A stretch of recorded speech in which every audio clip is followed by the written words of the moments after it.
Hi, everybody. Welcome to the MC Squared podcast. This is episode 24. I'm joined tonight by my co-host, Jimmy McKenna, and my name is Andrew McNeil. Right. Let's go. Let's go. Let's go. We got a world to see and all the time to learn. Okay. Ready? Welcome back, everybody. Okay, cool. Yeah. So Jimmy, it's been a little while since we talked. I think we do this. We do this every time. I say it's been a while because it has a couple weeks. It always is. But It's been 3 weeks. But when you're binging on MC Squared podcasts, you don't realize, and probably don't even care that it's been weeks. No, because it's actually been seconds between the last videos Yeah, that they've that's watched. Most of our 44 listeners. Yes. Well, we actually have quite a few listeners. The subscribers are a little lower, but that's Yeah. all good. Yeah. So 44 subscribers on YouTube. Yeah. We have generally on the YouTube channel. Well, we've had some episodes over 100 people watching them. Yeah. But most of them, what would you say, about 50 or 60, 70-ish is pretty solid, usually. And then I actually take the video before it's uploaded to YouTube, and I put it directly on my X timeline. And I generally get 70 or 80 impressions off of that too. So I don't know how many people watch it or not, but then I pin it to my profile because I'll text quite a bit. Yeah. And it keeps it up there. I'll keep it on there till I bring up the next one. We put it on Rumble. We get a few views there. And again, we're just kind of starting on some of these other sites. So, YouTube's the king, but also want to kind of be diversified a little bit because if you've listened to our podcast, sometimes we'll say politically incorrect things. Yeah. I mean, it's the truth, but it doesn't matter. We're not big enough for YouTube to find us. And we'll get big enough and then they'll censor us and shut us down, and I want to have some alternate media. Go to Rumble. Yeah, but anyway. Well, did you tell them what our plan is? No, what's our plan? We were just talking about this. So when I say it on air, then we have to do it. But we're looking to try to get 50 subs on YouTube so that we can go live on YouTube. Right. And Andrew had a really cool idea. Yeah. I hate these ideas. They come out of my mouth. And then you're going to hold me They do, to but I'll hold you to it because I think it's kind of good. Sometimes the best ideas come up just... But he wanted to do some live stuff at the Vigo County Fair this year. Yeah, and actually, if we can get our mobile, we're able to do live, and we can kind of get our mobile setup working. Yeah. We could do some at some of these political events, and all these political candidates love to talk anyway. I mean, they'd be glad to. Yes. But honestly, I think that live would be great. We'd have a lot more bloopers for sure. But we could talk about current events, things as they're happening, and give our thoughts on it. I think that might be a little more interesting. I don't know. It'd be fun to do. Well, I think it's more interactive because I know that once you start getting more of the live, then people can comment and we can watch. We can have our producer, and Drew McNeil. We can have our producer. Yes, the Drewski. Yep, comment on it or let us know what people have said. Much more interactive, and we usually film these in the evening. If you're watching us on Instagram right now, we're doing that live. Yeah. But in the evening, when people may be available, have their phone, whatever you're doing in the evening after dinner. So we might be able to get, since our timing's right, might be able to get some people watching live. Yeah. So. It'd be great to do it on all platforms like Facebook, also on my X. All I got to do is, or Twitter, whatever. I always say Twitter, but it's X. And simultaneously do it live would be fun. So. I'm a little hesitant about it. We do get lit up, not a little bit, because we're kind of, they say we're old and we that's interesting. So we've had some great comments. We've had some interesting comments, funny comments. Yeah, we have been called incredibly out of touch old men. And I love it. I awesome. Kind of wear that with a badge of honor, especially considering. Can we get a T-shirt? The source was some 35-year-old still living at home with their parents on the couch playing a video game. We don't know that for sure. Oh, that's what you told me. We were supposed to say that on the. I'm just kidding. I was trying to make you feel better about it. I was trying to make you feel better. Yeah, we should get out of touch old men. Yeah, we should change it from MC Squared podcast. Yeah, out of touch. Yeah. Okay. Well, maybe we're still working on trying to get a Gen Zer in here to explain some of the current slang. So we'll see if that happens. May happen tonight, may not. I don't know. I don't have. But we'll see if it happens at some point. I think it'd be funny. It would be funny. Yep. So I did. We're going to talk a little bit about upcoming primary. Yeah. Let's do it. Okay. Cool. So early voting starts next week. So when this video is released, the very day it's released, which will be Tuesday, early voting starts for this primary. I agree, but I don't even know if we're going to make it past the eclipse. No, I'm joking. That'll be the day after the eclipse, right? Right, a day after the apocalypse. And Andrew is secretly sipping his water coffee over there, hoping it's going to be cloudy. I am not. Yes, you are. Yes, you are. I'm not. Hoping. It's going to be cloudy. But I would just. I'm like, if it's cloudy, I'm going to hear you laughing out loud. Well, it's this massive deal, and you just watch God put a thunderstorm all the way down the line. Just follows it all the way. I don't know. I don't want to ruin anybody's fun. It is pretty cool. It'll be amazing to see. Even if it's cloudy, it'll still get dark. Yeah, and when this is obviously is released, it's already happened. So the world may have ended, and then this just never gets gets put out there. But it is crazy that people are like, the governments are like telling people to stay home, get food and water for days. I'm like preparing for this a huge natural disaster. It's really kind of odd.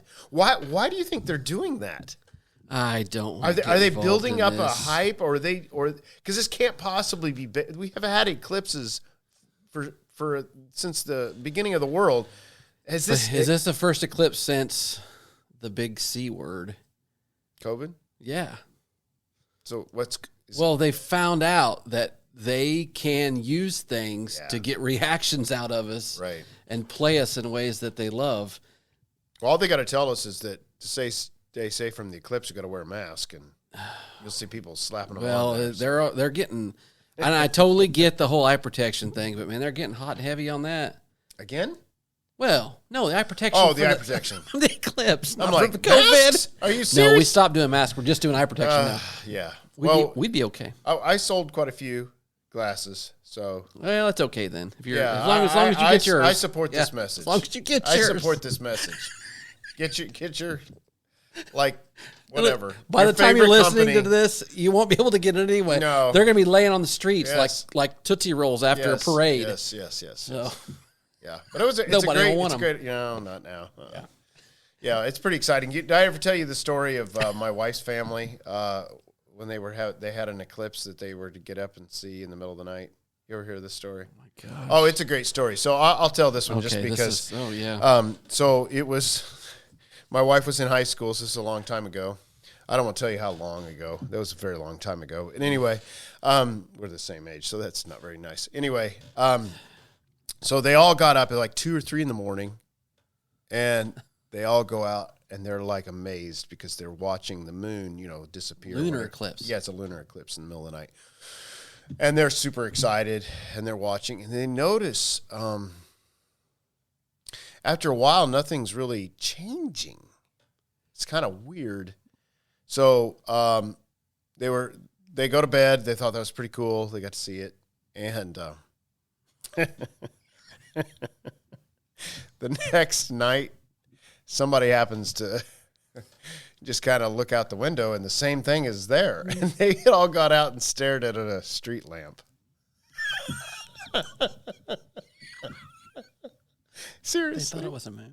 Yeah, they thought it was an eclipse happening. It was a street light on the street that they lived at forever. There's always been there. Did they not go out after night and see that street light? I'm sure they had, but was it 2 in the morning? They're all tired. They're all excited. So they missed it. But it probably was in the other side of the sky, and they just weren't even looking in the right area. They were literally staring at a street. Yeah.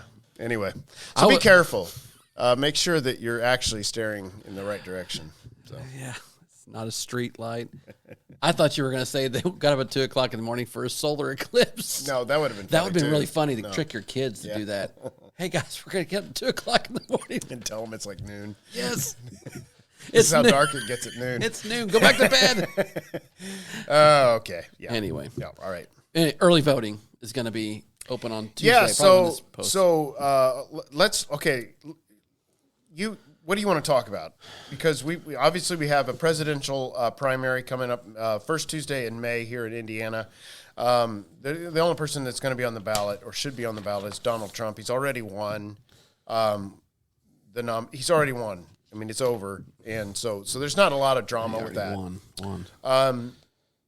You've got the governor's race. There's actually a lot of candidates for governor here in Indiana.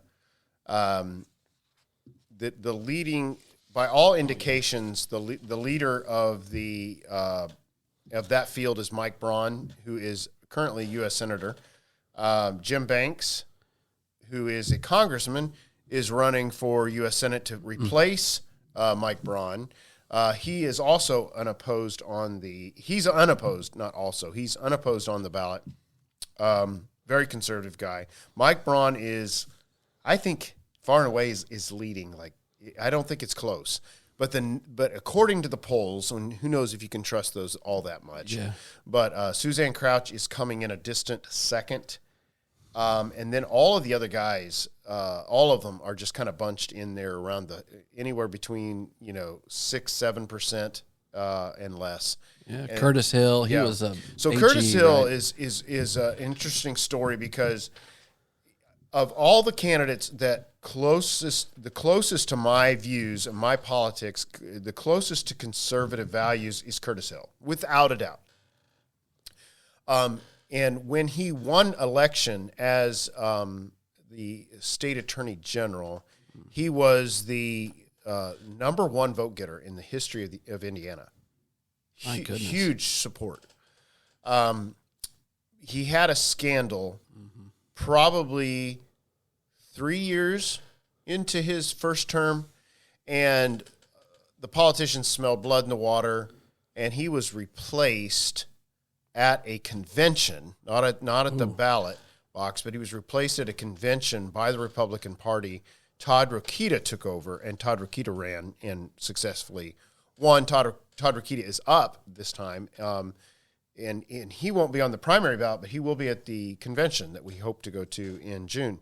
So Curtis Hill, very articulate, does a great job, and actually as Attorney General was solid, just really strong fighter. But because of that controversy, and it was pretty bad, honestly. Yeah, it was a bad situation. It's inexcusable, unfortunately. Yeah.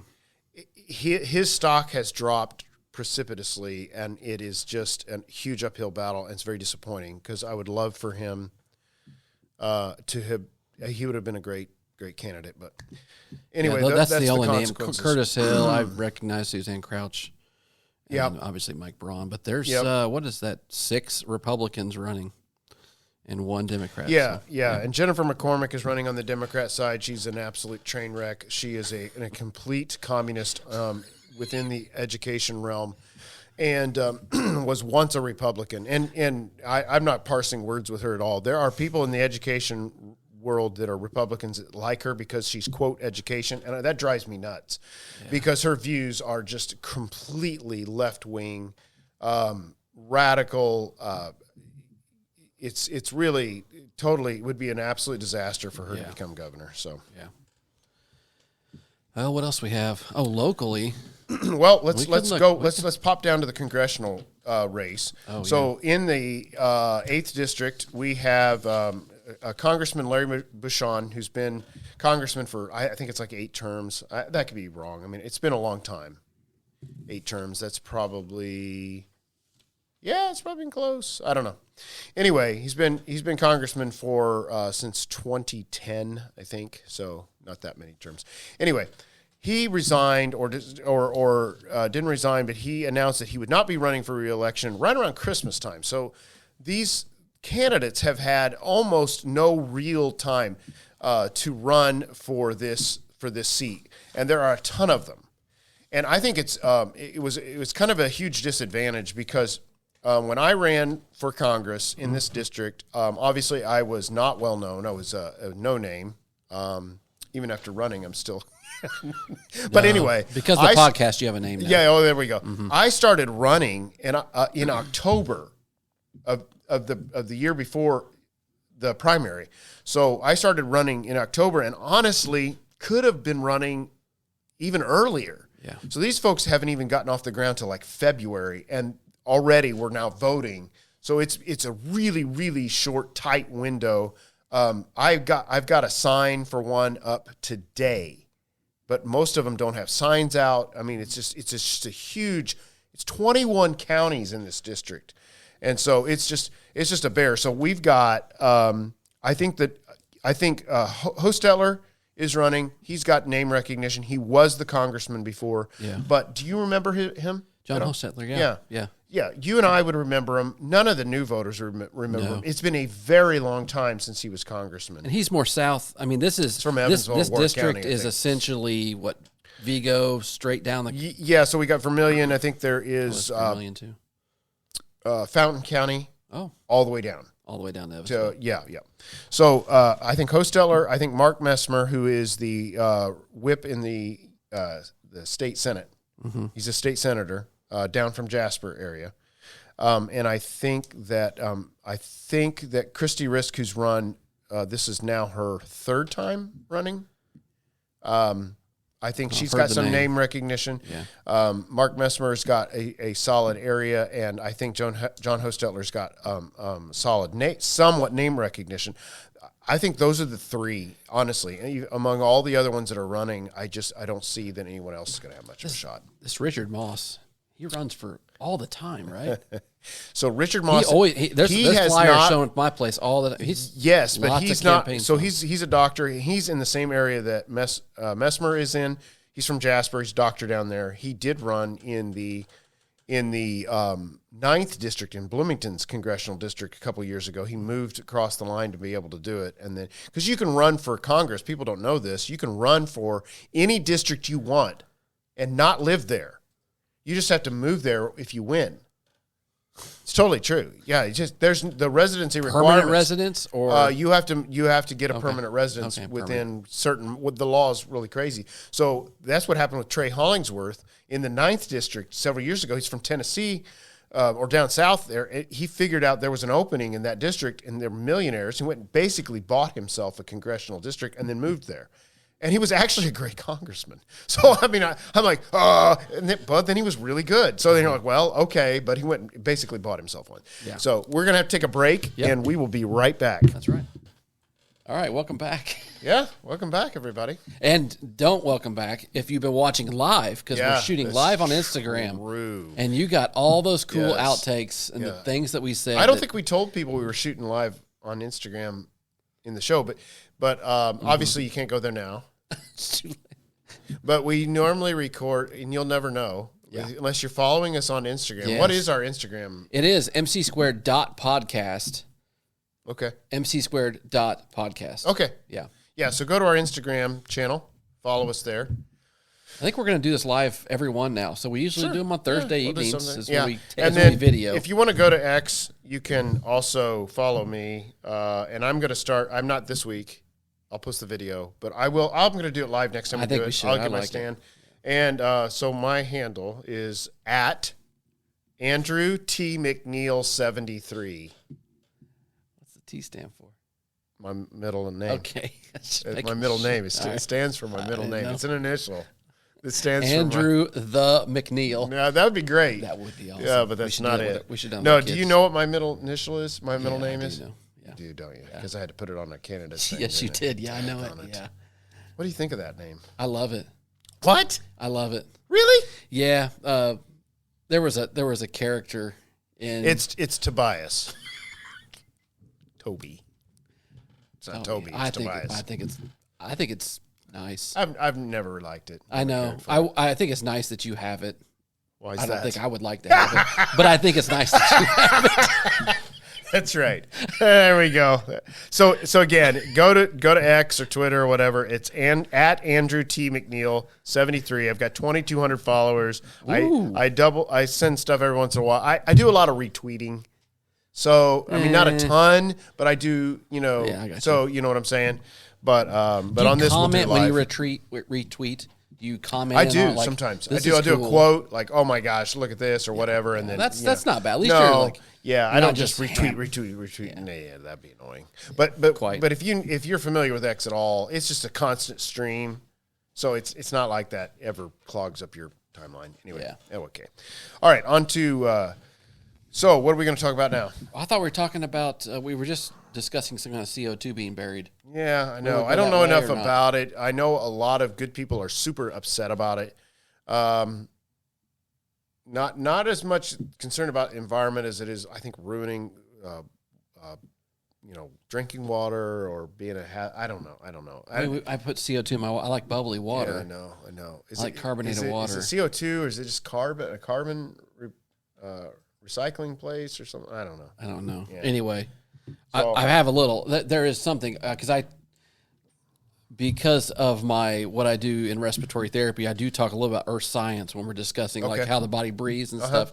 I'll give you some numbers. Okay. Let me give you some percentages. Okay. No, I'm just kidding. Okay, so I'm gonna give you 3 percentages: 78, 21, and less than 1%. Okay, 1%. So there's 3 different percentages. They will equal 100%. Okay. What do you think the air around us is made up of? Well, it would... 78% of what is around us? Nitrogen. Yeah, good job, Drew. So Drew knew this. Nitrogen. Wow. Interesting thing. A lot of people or young students sometimes will say that's CO2. Because the CO2 thing's been pushed really hard. It's not. No, it's nitrogen's around 78%. 21% is oxygen. Yeah, we need that, right? Less than 1% is carbon. No. CO2. No. It has some. There's actually more argon in the air around us than there is CO2. Wow. It's such a low percentage. And so, I mean, I do get that, like deforestation, but I really, that these trees use carbon dioxide, output oxygen. We use oxygen, output carbon. That whole little cycle there. Yeah. But here's the whole situation. I mean, the Earth's sustaining itself, and it's sustained itself for a long time, and it will continue to. I mean, I would be more concerned about like other things being injected into the soil. Then CO2, it's a gas. Yeah. I mean, I don't know. I guess it can be frozen. Yeah, because that's dry ice, right? Yeah. That's solid CO2. Yeah. But as soon it goes from a solid state to a gas state with no liquid state in the middle. That's crazy. It's really cool. But I mean, it's a gas being injected. I just don't see that there's like the worst gases in the world that come from the center of the earth that are coming up, and radon, all that kind of stuff, and worry about CO2. Disappointing is you can't trust the scientific community anymore because they're so politicized. I know. And you bring the term CO2 in, it just scares people. Yeah. Well, we want to be carbon neutral. Well, that's a dumb thing to say. That's actually a very stupid... If we were carbon neutral, cease to exist, which is kind of what they're wanting. Carbon's the building block of... Yeah. Well, it's not poisonous, is it? Carbon, no. Yeah, and see, that's the thing. They want you to think that this is a poison. Every one of our atoms is made out of carbon, usually, as one of the holes of it, but that's okay. Yeah. But anyway, carbon dioxide, I'm not super concerned. I think it does scare people a little bit. Well, and I think they're not happy with, they feel like whatever safety tests were done were not transparent enough. I know they had some public meetings. People feel like, and I think this is fair. Oh, you had your meetings. That's great because you were required to, but you were going to do it anyway. So it didn't change anything. Most of the time they did. And most of the time it is that way.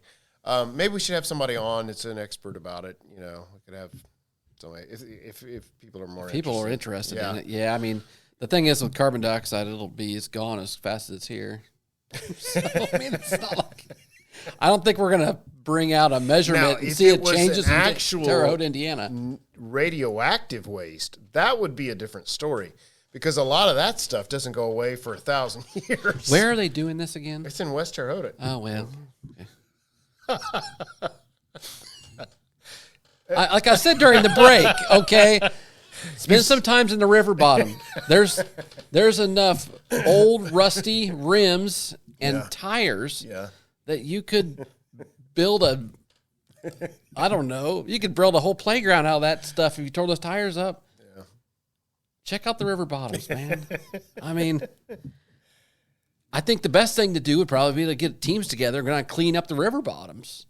If you really want to feel like you're making a difference. Oh, that's true. But that's tough work. Oh, yeah. Yeah. Have you ever seen any of those divers when we were watching? Cool. Yeah, they diving and getting all the junk from the bottom. Yeah. Just over there by the Fairbanks Park. We were watching them bring stuff up. Oh, my God. There's a hole. There's a hole right downstream from the ramp. There's a hole there, and there's all kinds of stuff. Yeah. Anyway. Okay, so what else we got? I know that hopefully we can, we can't talk about what's happening. Literally as we're shooting here, ISU is in an NIT championship game, and we are rooting for them. We're hoping they do really well. Yeah, that's really exciting for Terre Haute. I don't think in the NIT tournament it's ever happened for ISU. I think with Larry Bird and Bob Heaton back in '79, that was NCAA, right? I think they were in the big one. Yeah. So, but they've done really, really good. They're really good this year. Man, I hope all the kids stay. Yeah.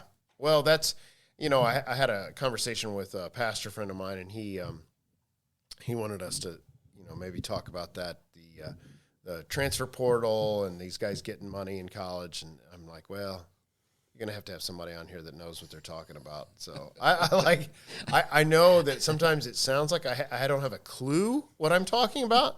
I like to limit it to things that I feel at least confident that I know something, at least enough to be dangerous. And on this issue, I only have a general free market idea on it. I have thought for years that the college athletes, the big schools, your quarterbacks, your star players were getting ripped off royally because the schools were making a killing off of them, and they couldn't even take an endorsement from a local car dealership. They couldn't even do a commercial for them and take any money. Now they've changed all that, and I guess these guys are making huge money in college. Isn't that Jimmy, look, isn't that kind of what we're preparing these young people for in college, is to enter the world of business or enter the world of commerce? What is wrong with a star quarterback, say, getting several $1 million from endorsement deals while they're in college? What's wrong with that? Because they've changed that now. They're allowing that. I don't know. I don't know if I have enough of an opinion. Yeah. Well, you said something about transfer portal. Now then they've got this thing. Well, no, they've got this where they can just transfer out from school to school to school, and they go to bigger dollars. So they go to like a smaller school. They get notoriety. They transfer out to a bigger school where a nice big paycheck for endorsements going to another college, and they're making it easier for them to do that. So where's the money? So it's kind of killing the smaller schools. So where does the money come from for that? Is that like alumni associations? No, it's from like Nike, or I'm not saying Nike does it, but no. But when they transfer these out, they transfer to it, and colleges can't offer them. No, I don't think the colleges offer them. Yeah, right. Yeah, I know. But yeah, you've got endorsement deals from I don't know, local businesses or somebody trying to, or even a national chain if you're a nationally known athlete. So if Nike, let's say in case Nike would sponsor you, right? Nike's going to want you to play for IU, not ISU. Well, there you go. I mean, yeah. They're going to want you to be on TV. So the fans of these smaller schools or the communities of the smaller schools feel like they're getting ripped off and killed and all that kind of stuff. So, again, I don't know enough to have a good opinion one way or the other. I do think it's a positive that the schools that were raking it in by the millions, and these kids would get kicked out. They would lose everything if they were found to have had money slipped underneath the table, a car. And they always did too. Yeah. They always, a coach would give them a car. Somebody would give them a brand new car to put the title in your parents' name or whatever it was. I mean, to get around the rules, it was always happening anyway. Mm-hmm. And the school was making out like a bandit. And then you're just like, what if this poor kid who's fantastic in college, tremendous money-making potential, breaks a leg or a knee and it doesn't even have that pro career. Yeah. And then that opportunity's passed them by. I don't know. I just think it makes sense that if they can make that money in the free market, that they should be allowed to a certain extent to do it. I think it's just possibly hurting some of the smaller schools. So I think it'd be awesome if they were able to make that money, if they would all change their major in college to suit something that would be more appropriate for what they have, like managing money. Yeah. I mean, that might, be better as a society if they manage the money well. I don't know. It's true. But anyway. Yeah. So we should have somebody on to talk about that. So anyway. I feel like the last podcast, folks, if you'll look back and you'll see, so this is episode 24. If you look at episode 23, I feel like, sometimes you can take, I have this flyer I hand out with on my sales calls that has my face on it. And I'll tell folks that if you have a problem with mice or you need to keep, rodents away, sometimes you just put this flyer up and it'll scare them away. We had a picture of Barack Obama on the thumbnail of the YouTube video, and I just feel like there were folks who maybe wanted to hear the podcast, you wanted to watch what I had to say, but you just couldn't bring yourself to click a video with the face of Barack Obama on it. And I understand your pain. I do. I understand your pain, but it is kind of worth listening to. It's an interesting perspective. So hopefully, I haven't had anything for this current election, but we should actually probably talk a little bit about what do you think is going to happen to this country? I mean, what if Donald Trump does not win? Oh, well, I mean, I really. There's a lot of folks that are listening and probably going, "Yeah, I don't want him to win. I don't like the dementia patient in the White House, but I really can't stand that guy. He's so rude. He's so braggadocious." Braggadocious. Yeah, what do you say and to that? What else? He's not civilized. Was it? Right. They vote for civility. Yeah. So. Yeah. Yes. Vote for civility. I think I just hope that the true votes come out. Truth is all we want, right? Absolutely. That's all we seek is truth. Absolutely. And I don't any deception at all, if even in the smallest amount, is enough to break so many people. And so I really just want truth. And I think a lot of people are that way too. If we legitimately lose an election, then so be it. Yes. We want to know where we're at. Yes. But I feel like the last election, I feel pretty strongly it was completely stolen. Yes. There was, and even today, there's still more stuff coming out. I mean, just absolutely rigged election in Georgia. Michigan was a disaster. Arizona was, this stuff was just awful. And who gave the order for them all to stop counting at once at, 11 o'clock at night? They just all stopped. Trump was way ahead. They all stopped. We just want truth. That's what it comes down to. We just want it to be a true election. That's the American people deserve, is that it's. Well, I don't know if we do. Yeah, I think essentially we have to have it, or we cease being a free people completely if we don't have elections that count. If there's a candidate that the establishment decides this person is so bad, we can't let the American people pick this person, we're in a terrible place. And the establishment is they're so unattached and detached from what regular people do every day. Absolutely. And I think everybody can agree with that. Yeah, But we sit back and we let them make decisions and they want to take it out of our hands. Yeah. And we just can't give it up. Nope. So, no, I'm hopeful, cautiously optimistic. I think Trump is not going to be he's not the answer for our country in the sense of Trump wins and everything goes back to where it used to be. But if Trump loses, we are in big trouble, because at this point, if Trump loses and the election were held today, he would win in a landslide. If Trump loses, it's because we're getting ripped off. Yeah. And that is kind of to your point, that is more scary than a candidate winning or losing. Yeah. The fact that we no longer can pick our own presidents, our own people. And that's really, so election integrity is pretty important. But if Trump gets in, obviously he's a lame duck president, but we've got a very short window of opportunity to try to rectify some of these losses of freedoms that we've had and try to turn back to mass deportations. Absolutely. They are literally giving congressional districts to California. A lot of folks don't know this. Based on all of the illegal immigrants that are there. They're getting more representation, and these folks, whether they vote or not, I mean, there's a lot of debate that they allow them to vote. Regardless of whether they allow them to vote or not, they're counting them as people that they then in the census, and they're giving them more congressional districts. So because of illegal immigration, the Democrat Party, because that's who it benefits, has a bigger representation in Congress than they should. So time for mass deportations. Let's put that in the headline. Time for mass deportations. Andrew McNeil agrees with mass deportations. Yes. Well, we have to. This has been a record. Millions have poured over that southern border. And the number one demographic, we talked about this, the number one demographic is young Chinese males. No, I don't Did you know that? We didn't talk about that. Oh, yeah. Yep. Military aged. Really? Yeah, I wonder where they're coming from.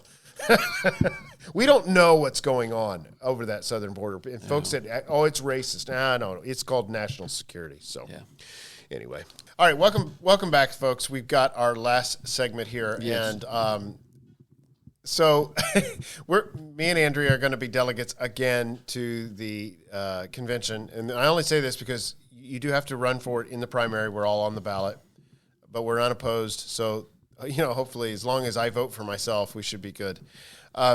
But Jimmy, you and Allison were delegates once. We did delegate back in 2018. So what was your experience? I mean, here's the thing. 2018, we had younger children. We didn't get a lot of opportunity to do stuff, just her and I. Okay. So we take this, we dress nice, we drive all the way to Evansville, we go into this convention with people, and everybody's, all fired up. And we did that little thing. I don't know how long it lasted, maybe a couple hours. And then we drove home. And I was really not that excited about it.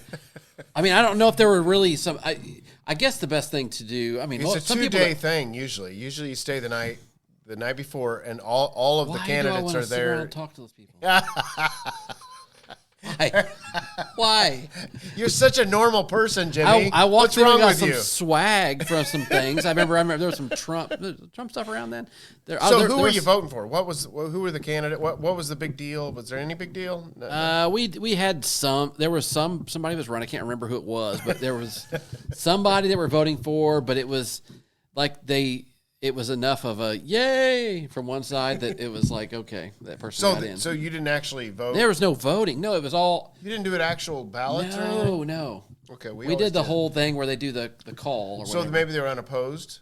You think the ballots, the folks down there were kind of unopposed then, or no? No, I don't think they were unopposed, but they did something that was like the voice vote.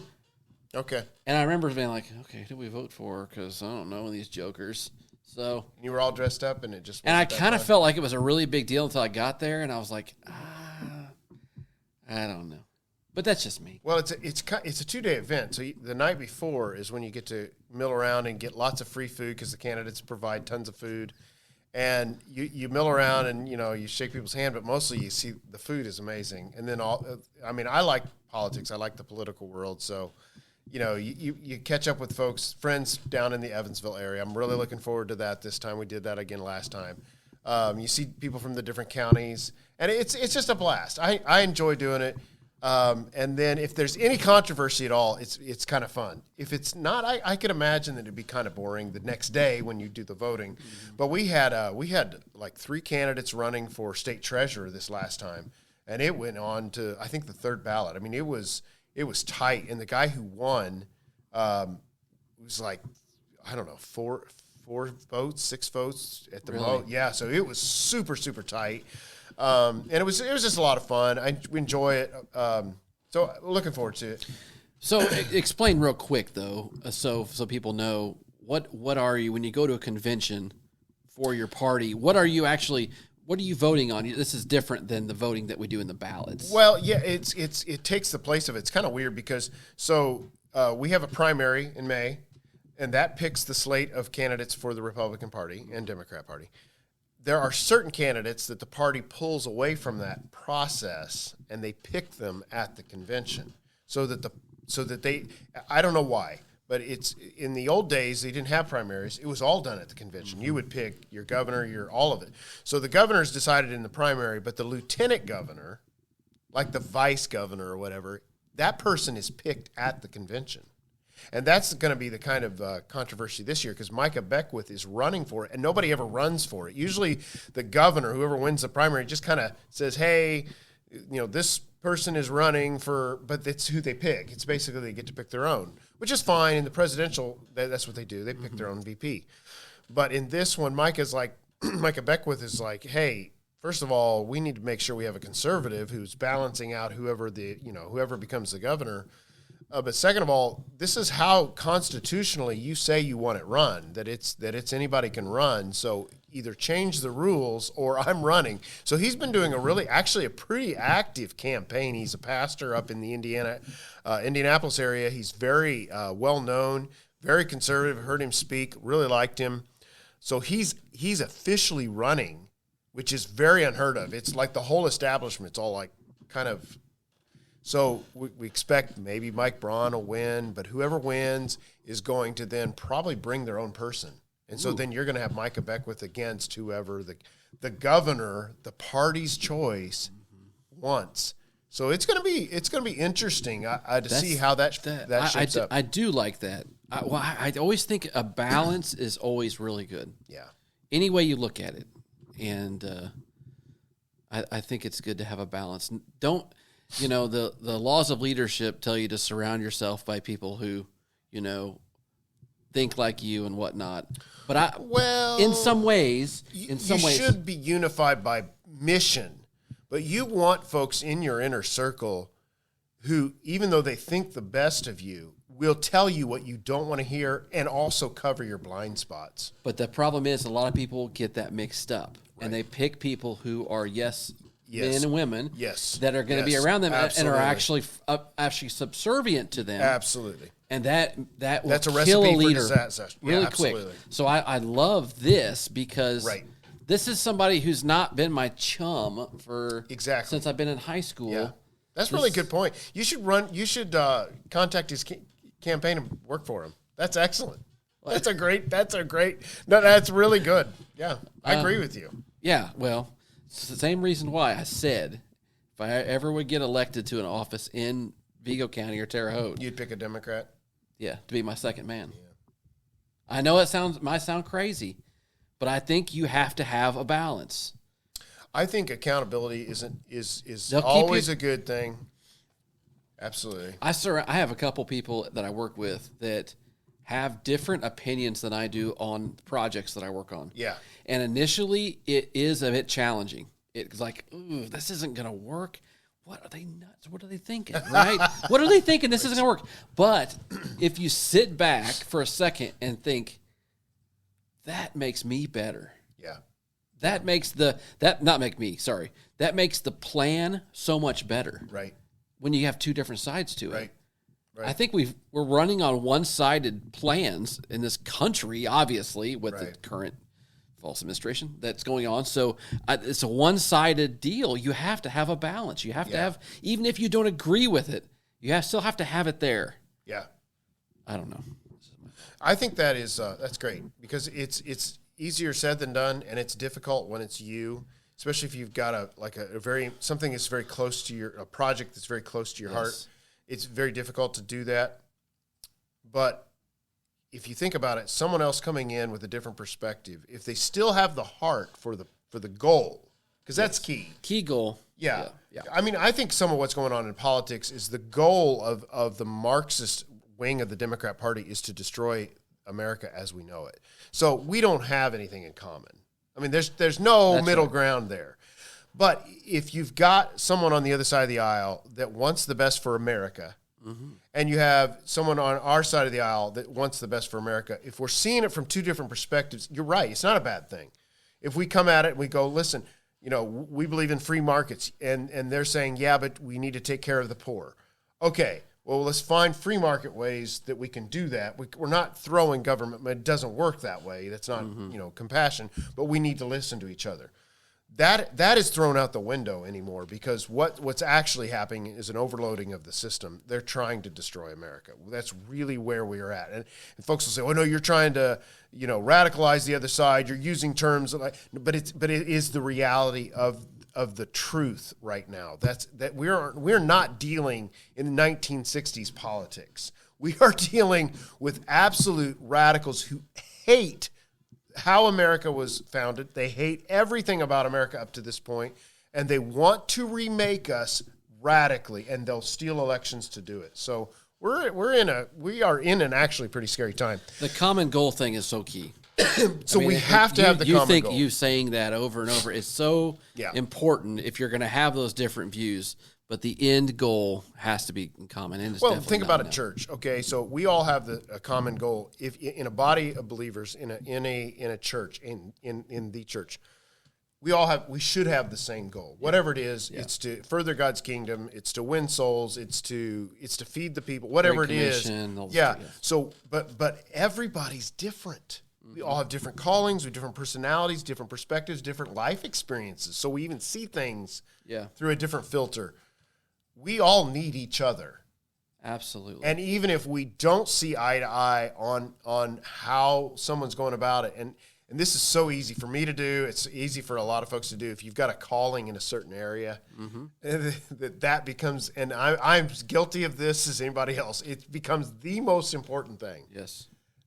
And yet you've got somebody here on the other side who is a believer, loves the Lord, is totally called by God, has a gift, and they don't see what as the most important thing. What they're doing is the most important thing.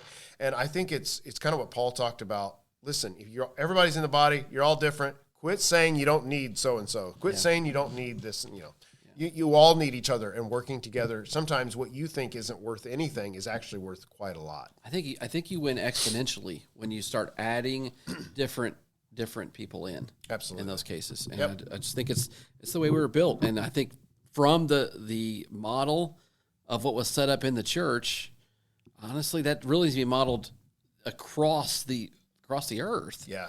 I mean, I'm not saying, there's going to be different perspectives, different ways, but when you have that common goal, is where it really all changes, and we stop fighting about, you believe this, or you do this, or you don't do this. Yeah.